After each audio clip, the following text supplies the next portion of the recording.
Hello, everybody, and welcome to the 9th episode of Two Existential Dudes podcast. Number 9. Yeah, how's everybody doing? You got any chat?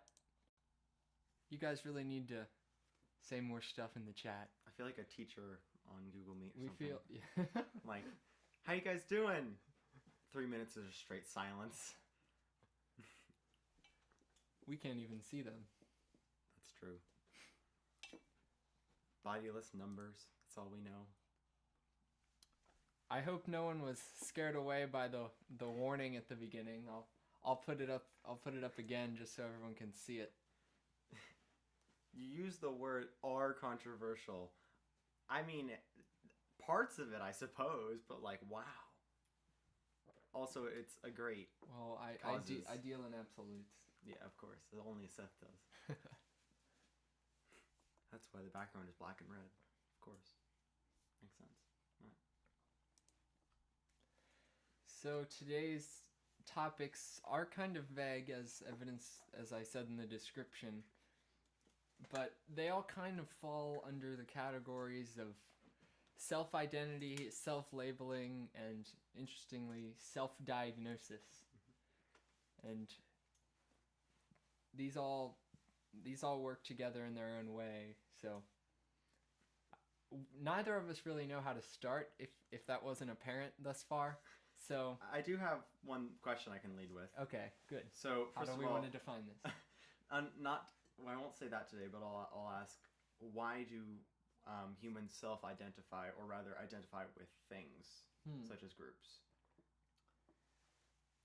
Well, I'd say it's in our nature, since we're the only, well, not the only, but we were the best species when it came to forming societies. Like language especially gave us a huge advantage, things like that.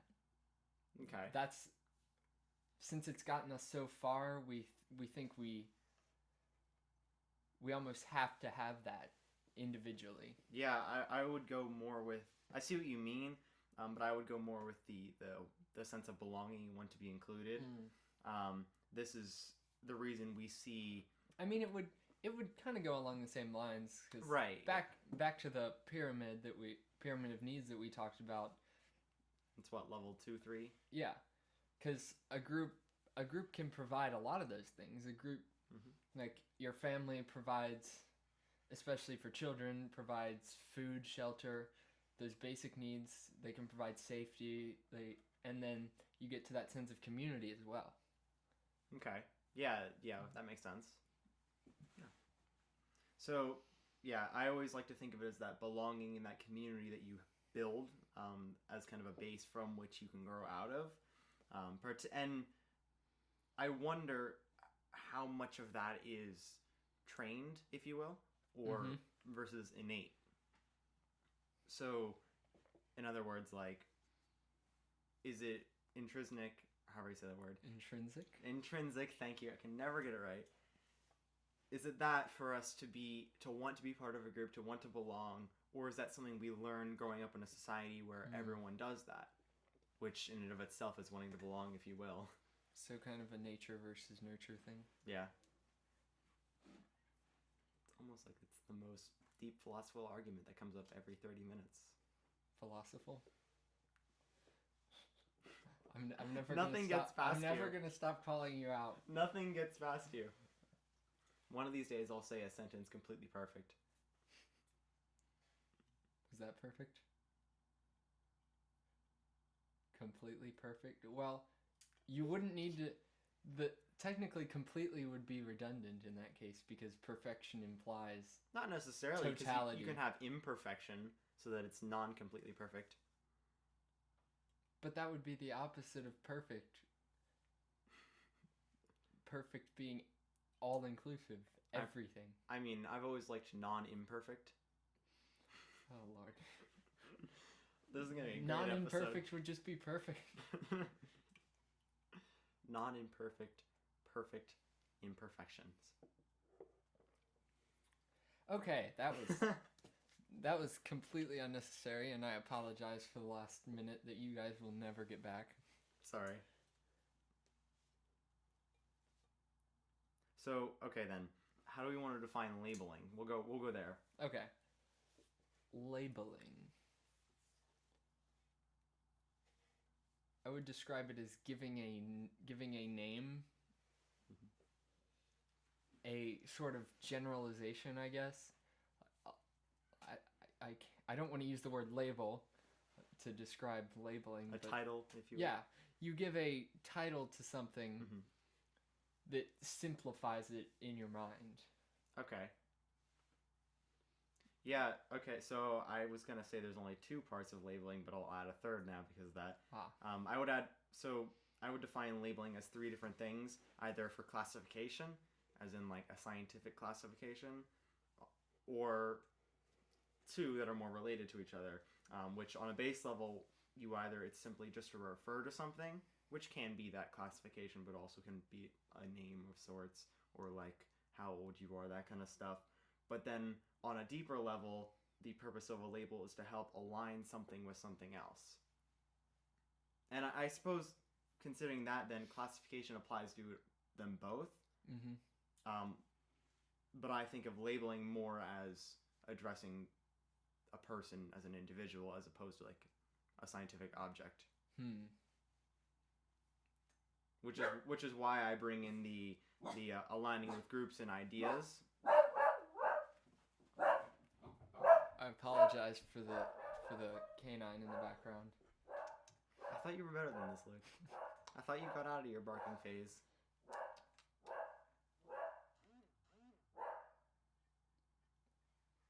So, yeah, labeling. We're off to a great start today. Wonderful. We're having fun now. We're having fun.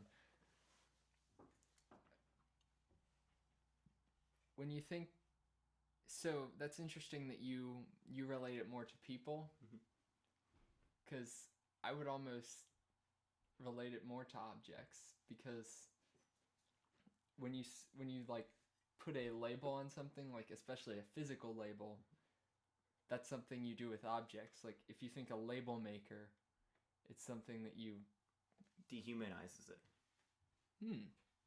And that's I'm sensing a segue. And to amend my statement there, I don't, while I do think that the word label does apply more often to individuals, I feel that it applies to humans and people. I don't want it to. I want it to be that non-humanistic, just defining an object and classifying them by definition, as opposed to using it to classify the complex idea of a person. Which, I mean, the word human has so many connotations along with it compared to computer. One of those you can classify, but you can label both. So to further address my statement, I would probably rather it be that we don't label individuals, particularly as we'll see as with the rest of this argument. Yeah. But rather only objects should be, and humans should identify themselves as they are. And that's strange, and stop me if I'm not going where you were thinking, but it's interesting that people say so often that they don't want to be labeled, they don't want to fit into a box, yet so often they do with themselves and with others. And if anything, all that does is make the situation worse for them, which I think is a great segue. Ooh. Are we segueing into? Yes, we are. This is the thing we said is, quote, controversial and may cause self-introspection, so... I know. It's such a terrible thing to consider. It's horrible. So, want to take the lead on this one? And the blame? Yes. So, we're about to discuss the notion of depression. Specifically as it relates to self-diagnosis. As well, we're going to take a bit of a stab. We just lost 3 viewers. Well, there you go.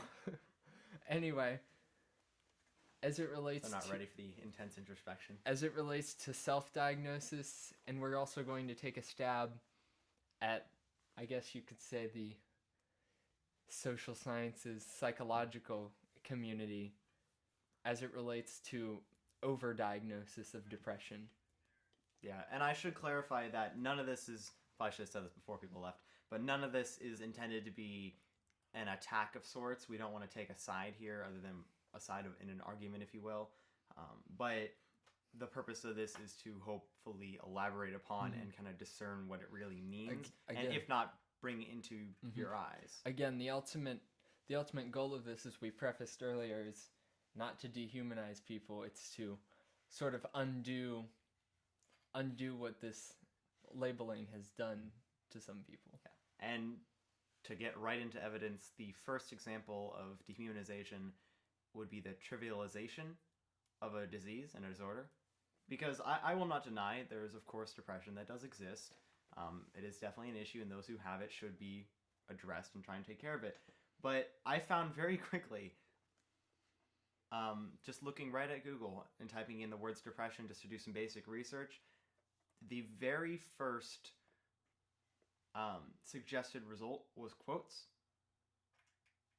and the second was tests, and the fifth was memes.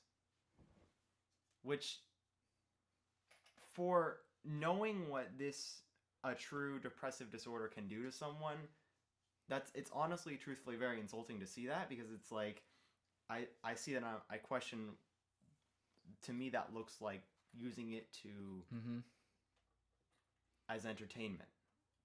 Yeah. I especially take issue with the tests, because at that point, it's almost encouraging a self-diagnosis. And I do have a bit of a personal anecdote for that I'll get into later when we get into the more scientific side of things.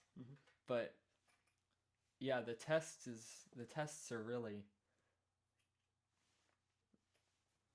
I don't know, insulting. Yeah, I found in those first 5 searches, 2 of them are trivial, 2 of them are self-diagnosis, and the third, which was definition, you could even associate with self-diagnosis. And I don't, with the exception of maybe definition, I don't see anything of an academic attempt there to really discern that. Nor do I see the word help, or advice, or counseling, or professional help.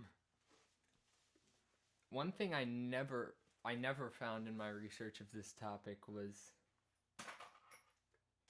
I mean, the term introspection is sort of obscure, I guess you could say, but I never came across any synonyms of things like that. It was always external ways to get better.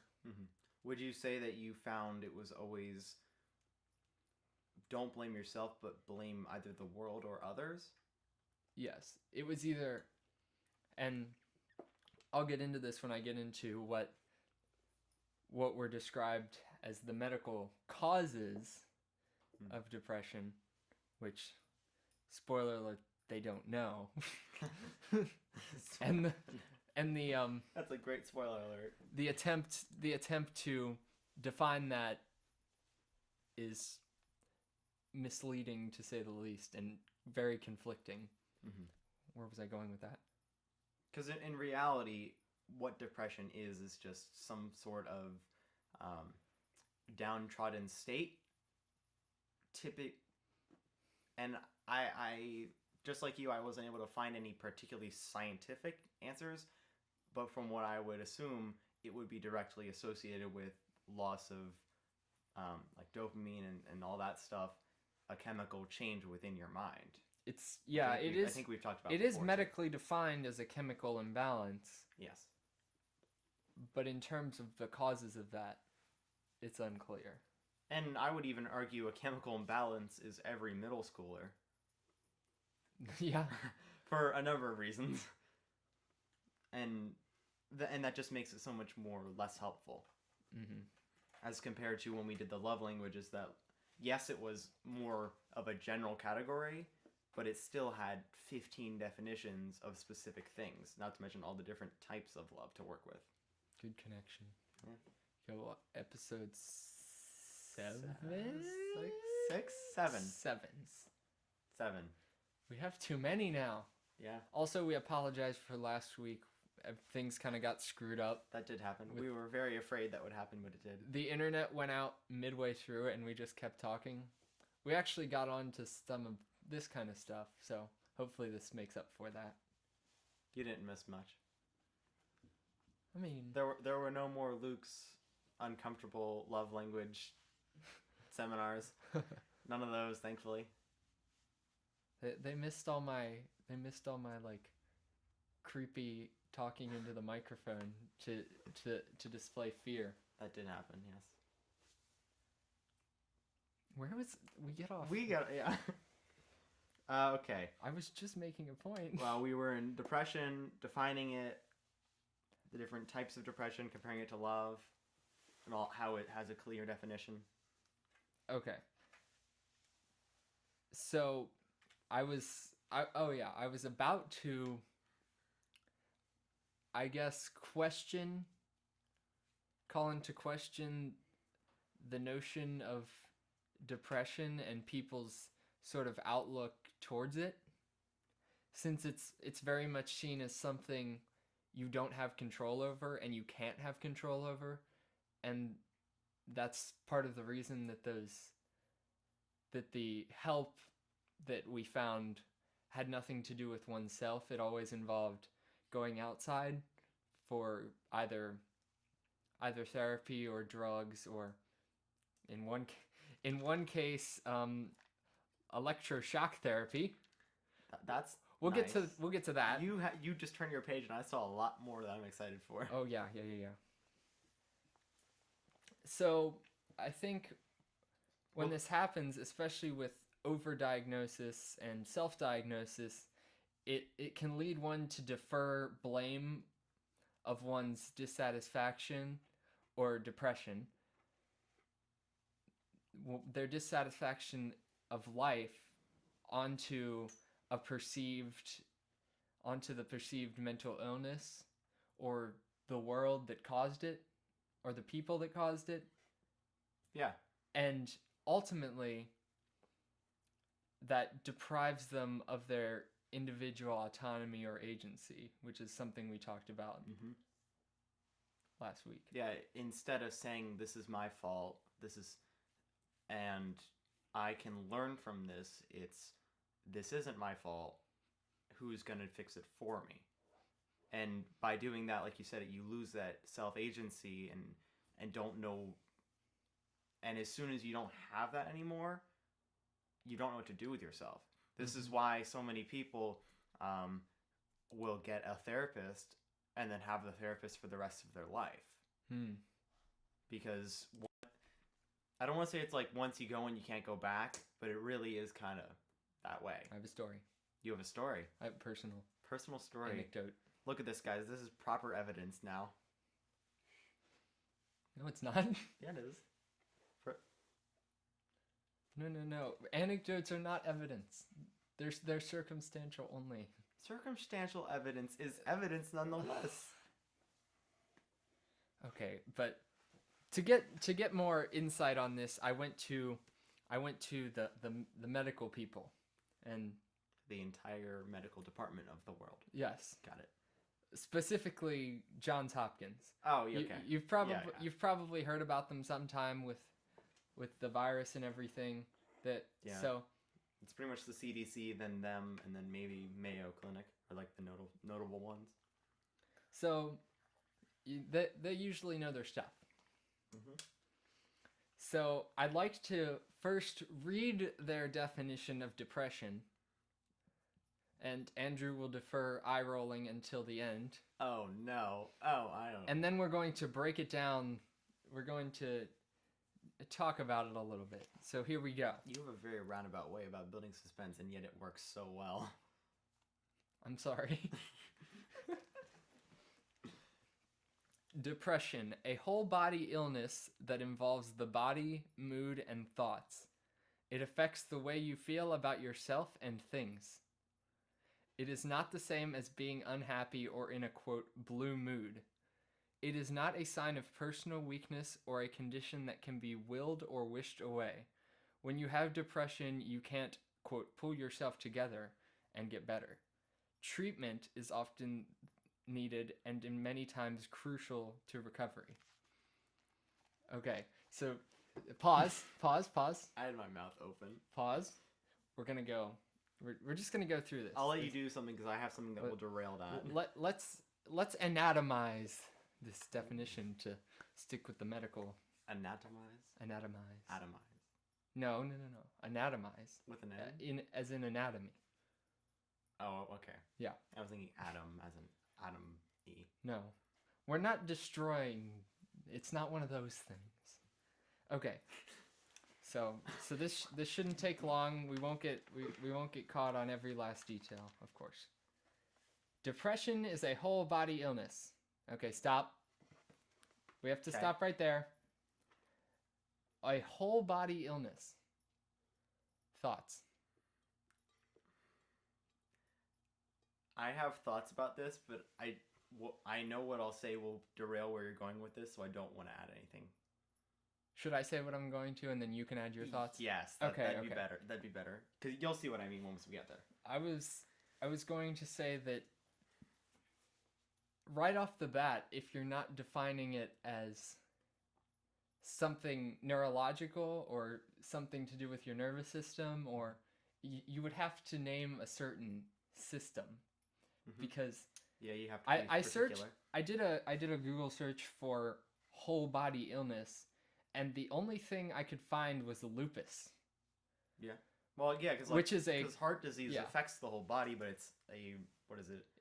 Lupus is heart condition is what lupus it is. is a cardiovascular. Thank you, editor. It's particular to that system as opposed to the whole body itself. Well, lupus is a chronic autoimmune disease that basically attacks every system of your body. Yeah, that would be a whole body disease. Yeah. By definition. So that's all I really had to say about that. So I'm interested to hear what you got to finish the whole quote before I add anything. The whole thing. You gotta finish the whole quote. The whole thing. I'll discuss it with you, but like if I'm gonna provide any counter evidence, I've got wait. Stuff for like every word. Oh, okay. Do you want me to just go through my part? Because you probably have more than what I'll have. Do you think it's good? Do you think what you got like really good? Yes. Okay, we'll wait till the end then. Okay, next line. It involves the body, mood, and thoughts.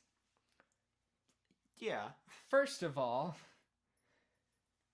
it involves these things, but it offers no insight as to what it does to them, as well as why or how it does these things to them. Mm-hmm. It's very just, it affects them. Also... Which is true, but how? How so? Also, they use in the first sentence they said whole body, and now they're saying body again. Folks, don't use the same word twice in a definition. That's bad. In addition to mood and thoughts. Bad form. So, anything specific to this? No. Okay. Yeah, I mean, I would definitely say it is something that affects all that stuff, but I would ask how and in what way does it really affect it? It also can affect the way you feel about yourself and things. First of all, the use of the word things in a medical definition.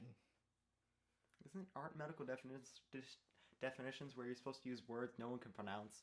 Not things. Maybe they were trying to make it accessible. Perhaps they were trying to make this applicable to anyone's. We're getting ahead. We're getting ahead of ourselves. Stop. We'll come back to that one. Stop. Okay. You can keep going. Again, it doesn't address how it affects your feelings about thoughts about yourself and things. And I would also counter to this point by saying, what in your life does not affect the way you feel about yourself and things? Nothing. Food affects it, sleep affects it, your interactions affect it, what you do, say, and think affect it. And how things affect you affect it, obviously. And I'm going a little foreshadowing. I'm going to read the definition again, but ask everyone to view the topic of the definition as something else. Okay. And I think it works, but I'm getting a little far ahead, so let's move on. It is not the same as being unhappy or in a blue mood. The first thing here, there's no psychological, scientific, or medical definition of unhappiness, nor does blue mood strike me as a particularly scientific... I think that's accessibility poking through again. Yeah. In that they want people to be able to understand it, and blue mood is just feeling bad one day of the week, I suppose, or a couple. I would also say you don't typically define something by what it is not. You can, but that's more of an argumentative device as opposed to a scientific definition. But I would use the example of if I was trying to define a cell phone to someone, my first things wouldn't be, it is not a TV. Yeah, that's not helpful. It is not a TV. It is not a fax machine. Yeah, most often you see that kind of counter definition or antithesis definition, if you will, as a teaching device to be like, okay, the students have no idea what I mean by this topic. Let's work from the other direction and see if we can build it that way. And usually those are more like thought-driven exercises as opposed to like a physical thing or a condition. But no, you should not use that as a medical definition because you have to be very specific then.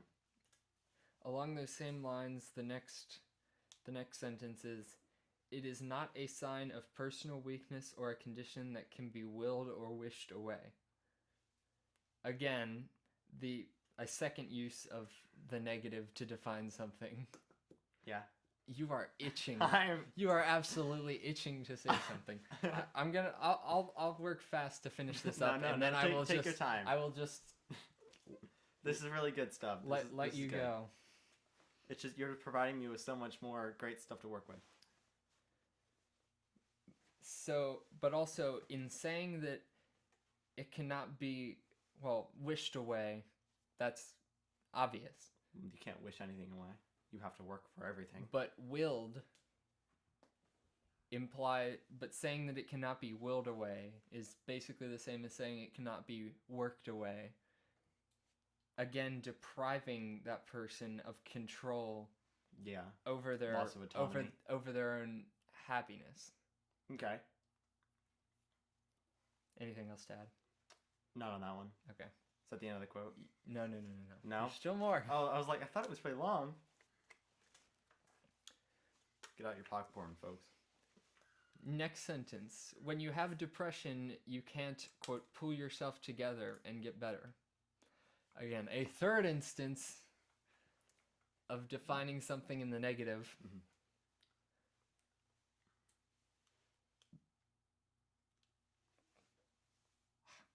I hate when I don't write enough in my notes. Oh, so you don't know. So I don't remember what I meant there. There. Yeah, I see what you mean, though. Just... No, I gotta hold my tongue or I'll spoil it. I gotta hold it. Oh, wait. I wrote use example, but I think that was in reference to my personal example, and I think I decided to move that to the end. There you go. There's only one more. And I'll share my thoughts on this last one, and then you can have at it. You're a child on Christmas. Treatment is often needed and in many times crucial to recovery. I'm literally itching over here. This is where we get into some really weird stuff. Further in the article, it describes treatment as medication, psychotherapy, and electroconvulsive therapy. I'll quickly. Yeah, let's look up the definition. I think it's in here. It's in here. I have the. Where is it? I need it to. Okay. Electroconvulsive therapy. This treatment may be used in people with severe life-threatening depression that has not responded to medicines. An electrical current is passed through the brain, triggering a seizure. For unknown reasons, the seizure helps to restore the normal balance of chemicals in the brain and ease symptoms. I want to know what board let that experiment happen. Yeah, you'd think with like ethics points. Yeah, those things are Did like this locked down. Did Who this let this? Did this happen on accident? It must have. That is one. I would have been okay if like they had an idea of why it might work, but the fact that it's for unknown reasons is a little concerning. Unknown reason. That's like saying this drug works, but we don't know why, so just keep taking it. Here, have some soma. Yeah, and we'll get into the drugs and a particular allegorical use we have for that in a second, but it is time for me to unleash Andrew himself. Dissect this quote. Anatomize. Anatomize. Thank you. Okay. And there it is if you Thank need you. to reference it. On the pretense that depression is a scientific issue in which there is just a straight chemical imbalance, and it's not the self-diagnosed, I think I have depression, right? Do you see where I'm coming from? Yes. Okay. Assuming it's that, I agree with this definition. Aside from the obvious terrible just writings of it, but yeah, if something is, if you have an actual chemical imbalance, yes, it will affect your whole body. Yes, it will affect your mood, your thoughts. It'll affect the way you think about things. And then it uses the phrase, this is not the same as being happy or in a blue mood. If it's a chemical imbalance, it's not. But if it's a self-diagnosis, hold on. is. Hold on. I have a counter to that. Oh, yes. This is the meat of it. Would unhappiness, if we're looking at this as like a purely scientific standpoint, wouldn't unhappiness, however brief it would be caused by chemicals in the brain? Yes. Which then I would define, I should have defined it as an extended imbalance or lack of happiness juice. But that gets into the, like, this describes it in there's three types of depression. The first one's called major depression, which is, I don't know why it uses that. It would better be described as acute depression. Again, why do I know more medical terms than this page does? I have no interest in medicine. Okay, yeah, so that one is very rare. Acute, meaning very, like, short bursts. Mm-hmm.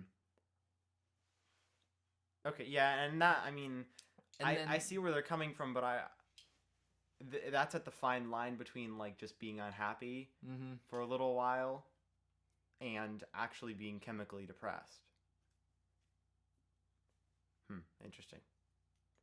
So that would be the one that would be caught. That would be the one that you could directly probably tie a cause, like a death of a family member. Absolutely. Or a divorce or something like that. Because most of those people will be depressed using the popular definition. Colloquial. Yes. Dang it. You're always on top of that. You're really outpacing me with the words. I gotta catch up. I used it in there later, so now I can't use it now. There you go. But yes, to use the colloquial definition, that would be depression, because then it's a high level of sadness and perhaps even anxiety in that case. But most people get past that. And then they've also got the long-term or chronic depression, you would call it. And then they also have bipolar, which I don't have a whole lot to say on that one. Extreme lows and extreme highs. Bipolar, hence the name. Yeah. You were going somewhere before I interjected. Yeah, and the reason I was so adamant about wanting to define this is because it really that you can see wholeheartedly here why the definition matters so much. Mm-hmm. Because from the position of depression is something that for a lot of people is just a mindset, this definition is bogus and is hilarious to read like it was when we were looking through it. But then coming from the mindset of depression is a chemical issue for an extended period of time, this definition works perfectly. Aside from its bad writing. Just come on, guys. Come on. Things. So are we ready for story time? Story time with Luke? Or do you have more to say? That is the big point. I can go through it further and explain why different parts of it connect to chemical imbalance, but I think the point's across. So I'll use I have the website pulled up here. I'll use it more as an aid. I'll use it as an aid to kind of bringing evidence to a debate and not relying on things you remember. Wow, look at you. I'll try and see if it confirms what I'm trying to say. How is depression diagnosed? I'll read this really quickly. Depression often happens along with other medical problems such as heart disease, cancer, or diabetes. Note. I have something there. Say it. Just like the death of a family member, a lot of those can be life-threatening, and thus might just, like it says, they might just happen with it because they're sad about it. In other words, there's a very tangible cause there. Particularly cancer, that one in particular. Maybe even heart disease. What I would say about these things is the people that tend to be the most infamously depressed and the people who most let you know that they're depressed, being high schoolers, college students. Here's the root. This is the controversial part. Yeah. They, by and large, do not possess these very extreme factors. Absolutely, yeah, definitely. And I mean, I guess I wasn't going to get into anxiety, but I guess you could get into it. We kind of touched on that last week, but in the silence. That was yeah. That was kind of the segue to this whole thing, where anxiety is defined as a rational fear. So would we, to step away from the medical definition for a second, would we define clinical depression as irrational sadness?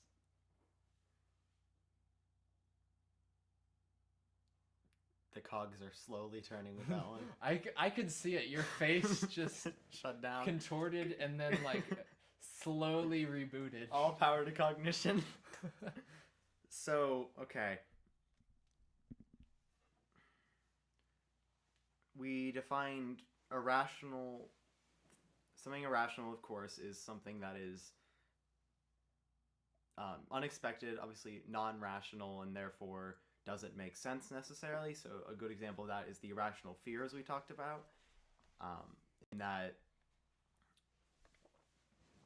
I lost my train of thought. Those fears, things like apprehension, fear of the dark, it's not that you have an actual tangible fear to be afraid of. It's that there's something there that you're worried about. Yeah. So, depending on the type of depression, I suppose, to use their definitions, the ones where it's like those short things that are associated with a disease or the loss of a loved one, or if they're directly attributed to a chemical issue, such as a bipolar disorder, then I would say they're rational. While as soon as, right on the line, as soon as you get into the world of, I think I have depression, self-diagnosis, and depression that you don't have direct evidence for. You keep saying that, and I'm going to get to it with my personal anecdote. Okay. But my circumstantial evidence. I argue for that it's not rational then. Because in the same way that apprehension is not rational, there's nothing you're physically afraid of. There's nothing tangible that's making you depressed, so to speak? Okay. Yeah, that was a tough question. Wow. We also have a comment that You guys are speaking to us. they don't use the electro, the scary one anymore. That's good. That makes to me which much I happier. would to which I would say, why is it on why is it on Johns Hopkins? Why would they leave it on there? When was the website last updated? Is it at the bottom? Might be. It should be like 1992. That's 2020. Let's see. Is there an article? Is there a writer at the top? Maybe. Nope. Probably a psychologist. Look at you guys not citing your sources. Tut tut tut. Wow. Shameful. I trusted you guys. And this one thing is going to make me lose all trust for you. Disregarding all of their scientific research. No. That's next week's episode. No. No spoilers. No spoilers. Not yet. That you... What? You know I'm bad about spoilers. All will be revealed in time. Alright, so where were we? Now that we've gotten off track again? We went completely off track. I think it's story time. Story time with Luke. Oh, story time. I think it's... Why do you have a stop sign? Was that your read? Stop. Don't question my notes. Hey, The existential notebook must not be read by mortal eyes. the usage of existential and notebook makes it sound like you're personifying it. So it's like this notebook just sitting on the table like, why am I here? What is life? Ah! That was probably loud. They probably didn't appreciate that. Sorry, guys. That was also probably loud since you were so close. All right, story time. And a bit uncomfortable. Okay, so a few years back, I attended therapy, and it was an interesting experience to say the least. I would not say productive.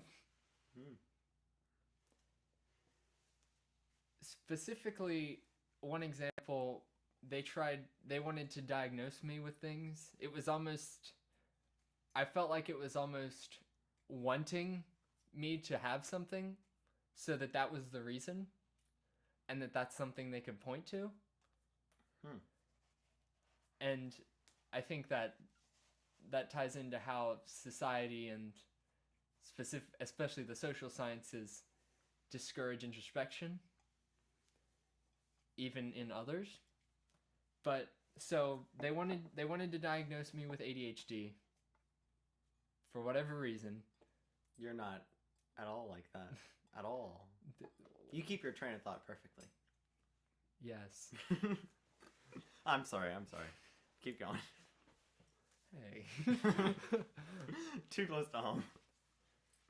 But another thing they thought they could diagnose me with was depression. And I discovered in that moment how unscientific it actually is.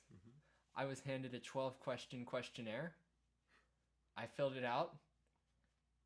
And that day, immediately following that, they diagnosed me with depression.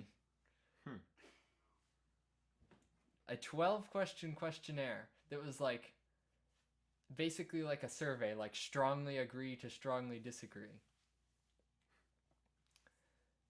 And that very same day, and this could be a segue to the drug thing, they wanted to try me out on antidepressants.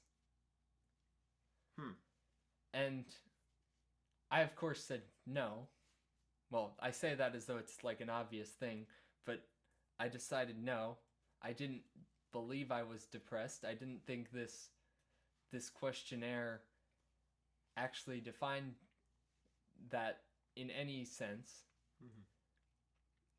And that might have been where it kind of clicked for me, that the problems I was facing at the time were only solvable through introspection. Although I didn't call it that at the time, obviously. Reflection. Yes. Simply. Yeah, I won't lie and say that introspection is a scientific exploration. It definitely isn't, and that's why things like psychoanalysis from Freud have replaced it. But compared to like that questionnaire that you mentioning that physically made me kind of like, what? Yeah, that's not. It's like, very concerning. Like honestly, someone who tells you they have depression will make it seem all official and serious. And there were these doctors that were involved, and they put me on this thing, and we've tried all these different medications. And so like, are we supposed to? I understand that it's a disease of the mind, but at that same point, are we supposed to diagnose heart disease after listening to the patient's heart for 10 seconds? No. And I understand there are not as many scientific ways of discerning that. But a survey is one of the worst. Yeah. I hate surveys, even in relation to politics and social things. A survey, by definition, is a short, quote, pulse of the population or a person. It's not a long-term measure. No. They're designed that way. And that's why don't use any poll that's more than 2 months old. This points to another interesting thing in the scientific community that I'm not going to get into, and that's like everything. You'd think everything in these communities should be purely based on science, purely objective. Yet there are things. The thing that comes to mind is the pain index, where it's like rate your pain on a scale of 1 to 10. This gets my mother livid. She's in the medical field, and she always talks about how someone's 8 is another person's 2. It's not scientific in the least at all. But they use this to make decisions, and we could do. That literally is the same as a survey. That's exactly what it is. They use these to prescribe things. They use these surveys to diagnose things. They use it to chemically change someone's brain in the form of these medications. So you might, in certain situations, be creating an imbalance or be correcting an imbalance that isn't there or could be dealt with in a much easier way. Yeah. For example, I have no doubt that if I probably wouldn't be able to get through my family or to actually let me do it, but if I was to go to a hospital and claim I had severe issues and pretend I did, I'm sure they would give me drugs of sorts. Absolutely. As antidepressants, as soma. Again, ahead of ourselves. But and that's very concerning. I do understand, of course, that yes, we can't measure it scientifically, but a survey, a pain index, that stuff is. It seems like an admission. The point of those things is to get a quick reference to see where the patient is to guide you on to the next question. So you ask someone how much pain they are in. If they say a 10, you'd be like, you push then, is an emergency room necessary then? Instead of giving them something there. That's what it should be. This got good. We started out great and got great. Little pat ourselves on the back right there. Go us. We can actually speak like proper people with our unicorn mug. I guess to just close it out, there's so many facets of that aren't taken into account. Like one of the questions was, one of the questions I specifically remember on the questionnaire was sleeping habits, something like that. Like how many hours a night are you sleeping? And that's relative to so many other things. Like if I went from sleeping 10 hours to sleeping 5 hours, that's a lot different than if I went from sleeping 6.5 to 5. Yeah, and yet they're the same number, and they would see that as, oh, you're getting too little sleep, which in both cases you probably are, but one will have a much greater effect on you. Like, look at any band kid. What? Learning how to sleep 2 hours. Things like diets, too. Mm-hmm. And then those are tangible things that you can actually measure. When you get into questions like feeling down, where's your John Hopkins definition? Right there. Let's see what it is. It is not the same as being unhappy or in a blue mood, otherwise defined as feeling down. Which we both just sighed. And I hope you guys can understand why.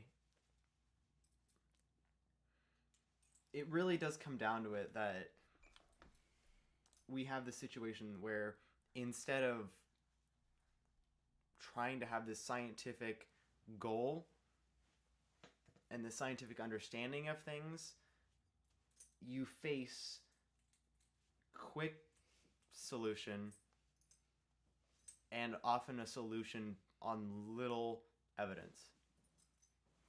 And I think this is a great segue into our soma discussion. Ah, yes. I don't have as much on this, but I think we've got enough to make a pretty good segment here. We both read the book. Yeah. So for those that are unfamiliar, we've been referencing soma this whole time. We are implying the happiness drug that is used in Brave New World, the novel by Aldous Huxley? Yes. Aldous. And it's left kind of vague as to the specifics of it or what drug in real life it would be most akin to. It kind of describes it as like an escape from reality. Yeah, I best understood it as LSD. Ah, yes. On a much higher level. Wow. Yeah, because in the book they describe how it leads to hallucinations, but not only hallucinations of the mind, but also you can feel things, and it does chemically alter you the whole time.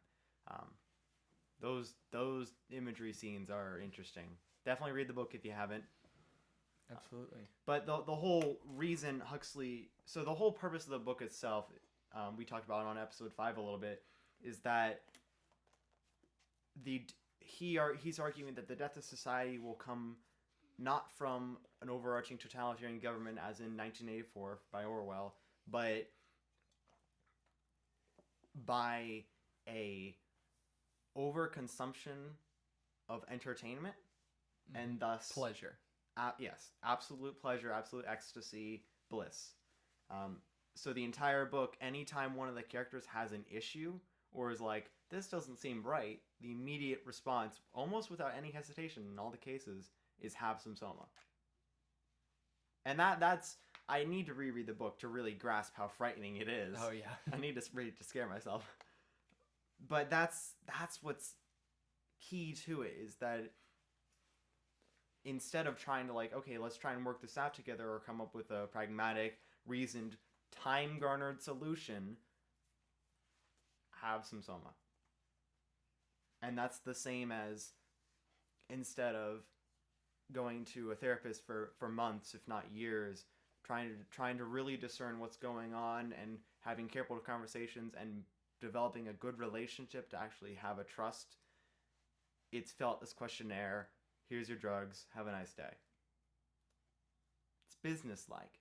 Transactional. Yes. Much like sex has been... Never mind. No, we're not going there. Wow. All right. I was not ready for that one, but all right. Different discussion, different day. We have so many planned discussions, and yet none of them we know what we're doing next week. Yeah. Well, we know what we're doing next week. Most next weeks. This time we actually have a plan. Yes. Hopefully. Next week's an off week. We'll come to that. Spoiler alert. And this all sort of ties back to the main point, in that really, I'm really referencing introspection here, but it takes there's no simple solution to these problems. And along that same vein, nothing else and no one else is going to solve them for you. That's why I put the somewhat cheesy warning at the beginning of the video. I'll put it back up again. Side effects of watching this include a renewed sense of independence. Yeah, because it's like, warning, this might make you a better person. Warning, this might make you think about yourself. I'm just writing something here. Do you want to do that, what I just wrote? Do you want to go over that? Oh, Do we... yes. I mean, I do. So I'll use the other segue to get into that once we're finished with this section. I believe we're kind of finished up here. Okay. I will put it back on the not scary screen. Not scary. So earlier we both had like an epiphany talking about that definition, how it felt very applicable to everything, and in that everyone could understand it, comprehend it, and see something in it. Mm-hmm. Relate. And then see it in themselves. Relate to it. And this connects to one of the main issues that led to the reason we wanted to do this episode, is that more often than not, depression can be attention-centered. Rip all our friendships and acquaintanceships. There. Ever. It was good knowing you. We're gonna get shot tonight. It's fine. But the reason, and this is why I talked and tried to be very particular in our definitions, is because depression should be something discernible, not preferably by science, but at least in a way that you can recognize it and measure it. Mm-hmm. As opposed to self-diagnosis, quick questionnaire, simple, easy stuff that leads to probably a lifetime of